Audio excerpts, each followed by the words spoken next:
When people invoke the dog who hasn't barked, they are pointing to a principle that often outweighs any direct clue. Sometimes the most important evidence is what does not happen. In Sherlock Holmes's Silver Blaze, a racehorse vanishes and a stable boy is killed. Suspicion falls on an outsider until Holmes asks whether the watchdog barked. It did not. That silence ruled out the stranger theory and pointed to someone the dog already knew. A missing signal redirected the entire investigation. This logic rests on a simple structure.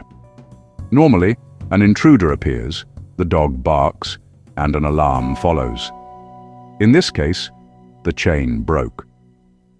When an expected link fails, the gap becomes information.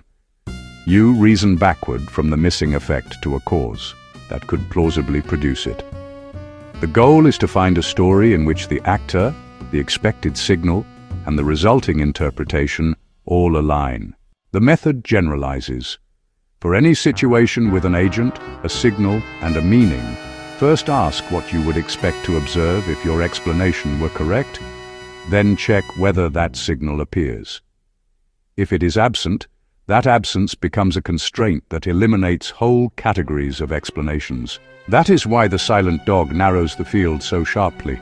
But silence has multiple interpretations: familiarity, incapacity, misdirection, and each carries side effects. Familiarity implies unforced access. Incapacity implies tampering or restraint. Misdirection implies activity outside the sensor's reach. The key is to see which additional traces do or do not accompany the missing signal. This reasoning appears everywhere. A company that normally issues guidance but suddenly does not. A suspicious login that generates no alert. A medical picture where one key symptom is missing. A feature launch that produces no change at all. In each case, the question is identical. Under my theory, what should I be seeing? And what does its absence rule out? The final step is integration. A missing signal matters only when paired with justified expectations, a functioning sensor, and supporting evidence elsewhere. In Holmes's case, the dog's silence fits perfectly with the physical facts and the circle of people with routine access. The lesson endures: compare what should have happened with what did happen, and let the silences narrow the possibilities.